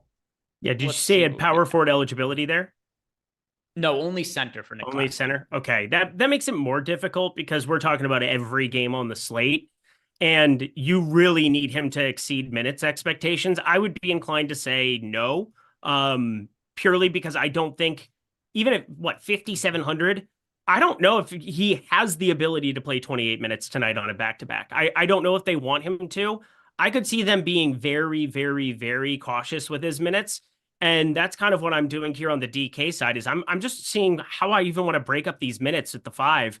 I'm landing on Jalen Wilson a lot. I'm really nervous about my Jalen Wilson stand. I think Zaire Williams against his former team, revenge in his heart, sure, sounds great. But he's going to be doing it by way of usage. And the usage is still going to go through Cam Thomas, through Dennis Schroeder. I think for me, Jalen Wilson's a guy who can kind of fill it up if they give him the run. Boy, oh boy, do I have a ton of him right now. Yeah, I'll see. I'm doing some DK updates. Already, like I said, got FanDuel updated, now running some DK updates. Let's see what questions we have here in Discord now for us. And we're all caught up now in Discord. So I'm wondering, as you're updating your stuff here for the most recent news, Eric, is there anything that came up in your lineups that you were not expecting, or is that what the Jalen Wilson kind of spot is for you? Yeah, it's Jalen Wilson. Purely because, we got the starting lineup, exactly what you'd expect. Lillard, Trent, Prince, everybody there. Jalen McMillan not going to play football tonight. So that's going to be something you really want to see for live before lock. Another thing that Tampa Bay has going against them, their wide receiver 3 now even out. Good Lord Almighty, but 25 minutes left in the show, back to basketball. I'm very surprised how much I'm getting of Jalen Wilson. I think I want to carve out more pieces and rotate around Brooklyn, how this 5 could end up panning out. I find it tough to play Claxton. I still do. 6K on DK. I'm surprised I'm really not landing on him. I put him in. I've tested the limits up to 25, 26. I can't get there on today's slate.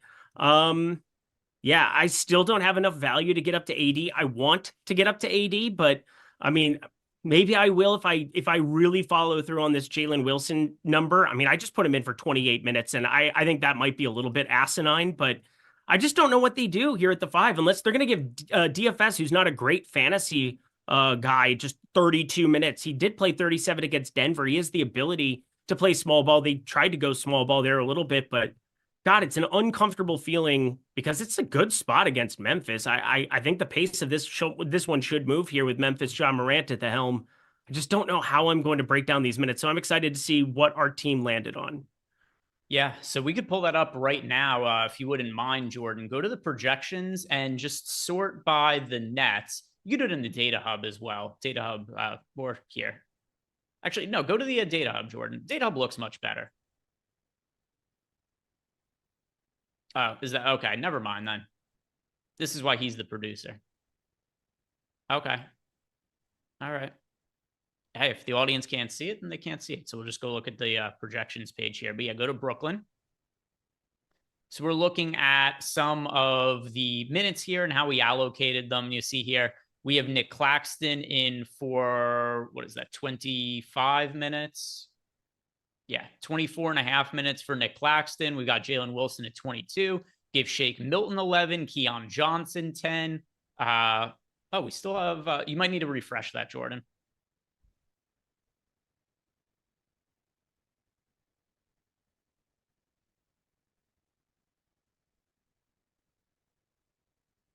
Let me see, because I don't think we have Clowney in our projections anymore.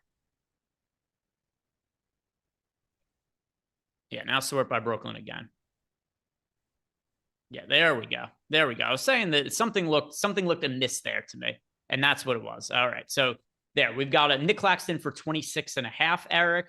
34 for Cam Thomas, 34 for Dennis Schroeder, totally reasonable. 34 for Cam Johnson, 33 for Dorian Finney-Smith. We went 24 for Zaire Williams, 26 for Jalen Wilson. That's either 16 or 18. It's a little hard to see through Zoom on Keon Johnson, and then 15 for Shake Milton. So not like really aggressive minutes to anybody, and a pretty spread out. I do think the Nets, this is going to be the Nets all year. It's going to be a deep rotation. Yeah, I mean, it's more of just a size concern. Like, I think DFS is probably the guy. I'm going back and forth, just trying to figure out how I want to break up some of the minutes here. Jalen Wilson is such a bad defender. I mean, he's like first percentile. He was last year. I think he is again this year. Kansas, he was just terrible by all college basketball metrics. And now I'm looking at dunks and threes through the first however many games. He is first percentile defender. Yes, that is bad. DFS probably in the backup minutes, probably plays alongside Claxton here in the starting unit. Maybe I'm thinking about it too much. I think I just play a little bit more DFS potentially, but everything kind of looks correct there.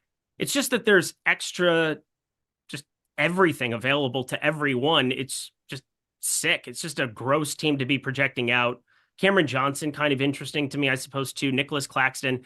I mean, if he gets to 30 minutes, I'm going to be so tilted, unbelievably tilted, because then he will look like an awesome, awesome play.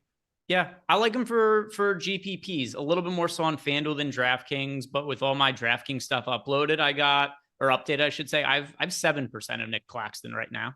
I'm good with that as 7% of a guy who I don't know what the minutes is, but there's a very clear route to a ceiling here. What the probability is hard to say, but I'm cool with 7% of a guy who, if we knew he was playing 30 minutes, he's like $1,000, $1,200 too cheap. Yep. Maybe I should just make sure that I get to a little bit, but that'll be all that it really is a little bit. Not a lot, baby girl, just a little bit. Yeah. I mean, like 7%, would you have an issue with that number? No. And that's probably going to be where I land, because I legitimately was going to have 0. I expected to see him in double digits once we refreshed. I thought maybe there were going to be a way that we saw 28 minutes or something. I thought maybe it'd be a little bit over projected. Maybe that ends up coming to fruition. People just kind of blindly play him, but I doubt it. We're too early in the season. I think people are relying on tools as they should be. You don't necessarily have any knowledge. Like, we're not going to know about Nicholas Claxton. So he fits the bill of somebody who you should probably ROI boost if you're talking about a Sims and not getting to any. There's a very, very clear upside. They need size against Memphis. Edie, JJ, Triple J. I mean, it's just such a tough spot with a bunch of 6'8" dudes on the floor. I agree. The other thing too is, like, Zach Edey's kind of a weird one, because I don't know if this matchup means Edey could potentially dominate or if it means he just gets played off the court, which I kind of think is the most likely scenario. Like, I just don't think he's going to be able to play against small ball lineups. Yeah, I mean, he played 22 minutes against Philly, but they ran him out of the gym. So I mean, it was kind of like Jay Huff looked awesome in that game for what it's worth. Like, I definitely circled Jay Huff as a guy that I didn't know anything about. There will be a time where Triple J rests or that we get Edie off the floor or something. Jay Huff is legitimately fun. I guess Brandon Clark's still playing like 12, 13 minutes. He did get up to 20 minutes in one game there, but there's not going to be a ton to mine out of the Memphis front court unless we just get Triple J minutes to go up. But maybe we get a rest spot at some point. I thought Jay Huff looked nice knocking down shots for them. Yeah, he's played fairly well. And I mean, there's been some of these games where like Edie is also, he's going to be a really good points per minute fantasy producer. Yes. It's he's going to be a hard one because like there's some games where he plays like 10 minutes and he just kind of can't play on defense. They have to take him out, but there's going to be some of these games where, yeah, you're just like, oh my God, Zach Edey played, just making up a number, 25 minutes. And all of a sudden it's like, oh yeah, of course he scored 30 plus fantasy points because he played those minutes. Then the next day he's going to be really chalk and then he's going to play 15 minutes and everybody's going to be up in arms. I can already see it coming. That's how the season's going to go with some of the Memphis front court. Let's do the nuke of the night here, Eric. And if you guys have any questions for us, make sure to get those in. There's only 18 minutes left to go here until lock. Like the video, subscribe to the YouTube channel if you haven't already. But Jordan, play the animation. It's time for the nuke of the night.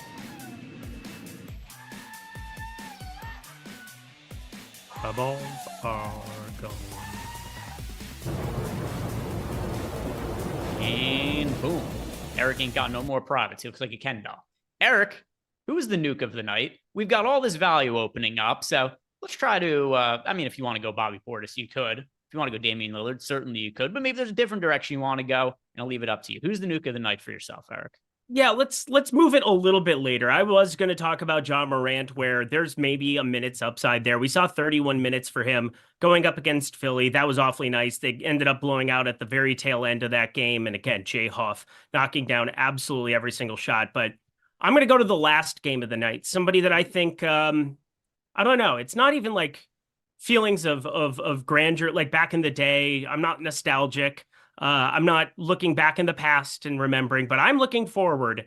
And when I look forward for the New York Knicks, Karl Anthony Towns has to play 40 minutes in these kind of spots. Tom Thibodeau is going to give him 40 minutes in these kind of spots. Jericho Sims, we've seen 4 and 9 minutes in their 2 competitive games against Cleveland and Miami. Every other game that the Knicks have played so far this season is blown out, where you saw 15, 16, 24 minutes for Jericho Sims. I think Karl Anthony Towns looks exceptional for tournaments at 8K today. I think he's probably my favorite tournament play, period, relative to it, because he needs to be on the floor for 38, 40 minutes in these kind of spots. We're going to see him get wide open looks playing alongside Jalen Brunson, taking away some of that attention. His rebound rate already 4 straight double-digit opportunities there. You don't have any chances of Naz Reid off the bench potentially shooting his way into a closing lineup like we did at times last year, especially in the playoffs. Karl Anthony Towns is unencumbered at 8K as the sole center on his basketball team, barring foul trouble against Alperen Şengün. There's not a whole lot that should stop him in this spot. 8K is about a K2 cheap for his minutes relative to other star players in the NBA right now. Karl Anthony Towns, formerly of my Minnesota Timberwolves, nuke of the night. Yeah, he's been off to a very good fantasy start to the season for the Knicks, especially because Tom Thibodeau doing his normal Tibbs things. You and I were texting about the rotation the other day, where you and I both had some live lineups. I forget what night was that? Was that Friday? Yeah, I got like 3rd or 5th in the $3 or whatever it was. Yeah, I had a couple sweats in the 15. And they fell by the wayside because they didn't have Jose Alvarado. They had TJ McConnell instead, trying to go that angle. But yeah, it was fun. Yeah, so you and I were going back and forth about it because, I mean, just an all-time Tibbs move. The Knicks were up, like 35 in the 4th quarter, and you put the entire starting unit in with 6 minutes. Like, they're on the bench. The game's over. Some of them probably took their jerseys off and had to go find them to put them back on because it was the most ridiculous thing ever. The Knicks were up 30-plus points in the 4th quarter with only a few minutes left. And Tibbs puts the entire starting unit back in the game. So, I mean, you have to feel pretty good about the workload for the Knicks starters. Not that you wouldn't in the past have felt good about it, but you see something like that and it's like, hey, the Knicks have, this starting lineup they're going to be really dependent on. Will Tibbs maybe ease off the pedal a little bit to open up the air? Hell no has been the answer so far. So I agree with you. I think that certainly makes a little bit of sense there. Let's see. For myself, trying to figure out who's somebody who's like not all that popular. that I get overweight to the field. Here's one. Boston Celtics have no Jaylen Brown for the second consecutive game in a row. They've got a great matchup against the Atlanta Hawks. And one guy that's really getting slept on from this team, Eric, we've only got about 10% ownership going to Drew Holiday on DraftKings at $5,400. I mean, this is such an easy guy to get overweight to the field to and differentiate a lineup. And I get it. A lot of people are going to be playing Dame. We've got Bud Carrington once again pulling a lot of ownership. Probably one of the most random guys who just continues to end up winding up as chalk to open up an NBA season. But all that aside, it just looks like the field. No, Peyton Pritchard, another one who's played really well to open up the year. This is a little crazy to me. Drew Holiday is $5,400. Peyton Pritchard is $5,200. And Pritchard's like 2.5x the ownership of Drew Holiday. And then on top of that, Drew Holiday also has got the point guard and the, just point guard eligibility, but still $5,400. Drew Holiday, he's one of my favorite contrarian plays of the night, Eric. And by the way, Zach LaVine just ruled out. So yeah, I let you finish because I always do. I'm a good friend like that, both in the bedroom and here on shows. Hell yeah. And that's what Eric, very, very dynamic. He's like, tell me what you need, boss. And then he's able to play anything. Why is Gary Payton II starting a basketball game today? Why? Yep. Why? All right, so everything just changed as per usual right before lock. Steph Curry, Gary Payton II, best nickname in the NBA for my money, the Mitten, Andrew Wiggins, Draymond Green, Trace Jackson Davis, and then, of course, Zach LaVine out for the Chicago Bulls. So updates are going to be coming from the data team shortly here. But before we talk about any of that, Eric, which one of these pieces of news do you want to hit on first? I assume Zach LaVine. Bulls. So Zach LaVine out. What is going to be the fallout of the other players to get to on Chicago? Yeah, we're going to get to a lot of Kobe White. We're going to get to a lot of Josh Giddey. This team has been playing number one in pace in the entire NBA so far, and that won't stop with Zach LaVine out. And now you just have Ayo Dosunmu, who's going to look exceptional. Josh Giddey will play. He was expected to. He was probably even with the illness. But Ayo Dosunmu, I expect to be stepping into that starting lineup. And defensively, he very good. Now, offensively, at times we've found some struggles here for sure, but this is Utah on the other side of it, friends. It is too good of a spot, too good of an opportunity, and his tag works too well into lineups. I had already talked about him and highlighted him as somebody to pre-bake into your lineups. 4,500 is full send type territory. I think he's probably like the best sub 5K piece of value that we now have on the slate. Yeah, a lot looks better from Chicago, and then, of course, usage is just going to have to get allocated everywhere. More to Josh Giddey, more to Vooch, more to Kobe White. All of them look stronger. And Kobe White, particularly over on FanDuel, I definitely think is going to be one of the premier plays. I know earlier we had gotten the question about him, and I'd said good option. We were talking about Derek White as well, but I said I don't know that he'd be like my most rostered point guard. But still, I think Russell Westbrook would be number one, but Kobe White probably number two as far as point guard exposure there over on FanDuel. And then as far as the Warriors starting lineup goes, we got the Mitten. Gary Payton II. His dad is the glove. He's the Mitten. What is going to happen now with the minutes for Gary Payton, in your opinion? Does he become viable for the slate? He becomes viable. He's 3,200 small forward, that same position we're talking about. I'm still not going to go over like 16 minutes for him because there are just so many pieces. We get Steph Curry back. We have the entire team outside of D'Anthony Melton healthy. We're going to go 12 deep. And now Lindy Waters played well enough in Steph's relief and in that starting lineup alongside Moody at times. Kyle Anderson's played all right for this team so far. They're out of the gate pretty hot. And, Steve Kerr is in his feelings about how good of a coach he is. Yet again, coming off of an Olympic gold medal, a lot of people could have coached that team to a gold medal, just throwing it out there. And then also just how they've gone to this 12-man deep rotation, and they're going to beat teams with their depth. I don't want to make him any kind of a priority play. There will be nothing on Golden State that's a priority play, which sucks, because it's Washington on the other side, but I just don't think the salary is viable for it. If you put him in for like 15, 16 minutes, he's still going to show up in a lineup or two, but no way is he going to be a priority at 3,200. You still want to get like 30 out of everybody on this slate. Yeah, Gary Payton, he's somebody who, rerunning everything, which I'll do once our data updates. And then also I'll be doing another run right after that first game on the slate locks, but I assume he probably shows up just because he's so cheap and maybe like 5 to 10% of lineups. I can't imagine he'll be anybody who gets like jammed in. It would be different if this was a slate that didn't have value, but we've got the Bucks, we got Bobby Portis, we got Damian Lillard taking up a guard spot. So I don't think he's going to be like a jam or anything, but he's in play now. Coley Poston says, I'm late to the party tonight. Should I be liking Ty Jerome as much as I do? Well, I don't know how much you like him, but probably not. Do you feel differently? Send it in, Jerome. I talked about the narrative of like punting that spot. Here's what's changed.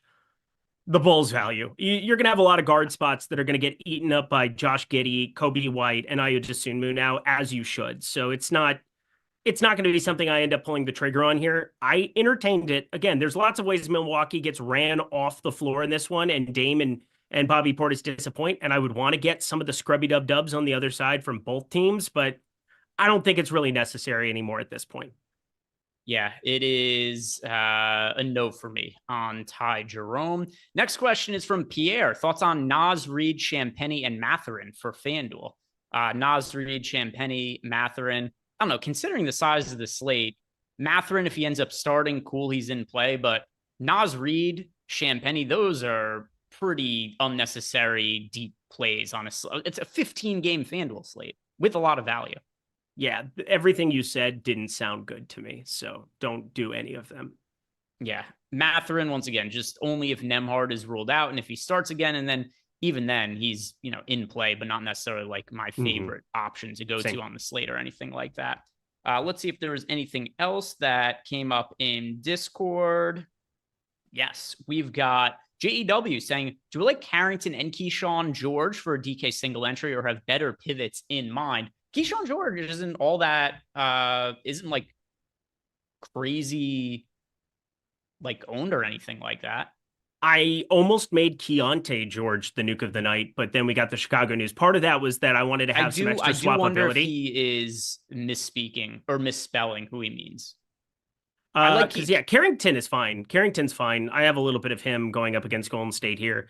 I don't think I have. He's 3,900 for Keyshawn George. He's fine. 3,900 again. Golden State defensively has been awesome. I'm okay with it at small forward. I probably won't be at the field for it, but yeah, we'll see where the ownership comes in on Milwaukee, Cleveland. That'll dictate some of what I do with him. If he's asking us about Keontae George, which I think might be the case, I like Keontae. My favorite contrarian point guards, and he's not quite as low, but it's Drew Holiday and Keontae George. Yeah, I love Keontae George for tournaments still. But I was going to make him nuke of the night potentially and talk about, hey, we should swap around here and swap around there. I like a lot of tournament plays here, and he's just a dude. Lauri Markkanen officially out. He was doubtful, so that was expected. That just came through officially. He's been awesome in fantasy purposes going back from like a year ago with Lauri Markkanen out, and now you also get Jordan Clarkson off the floor.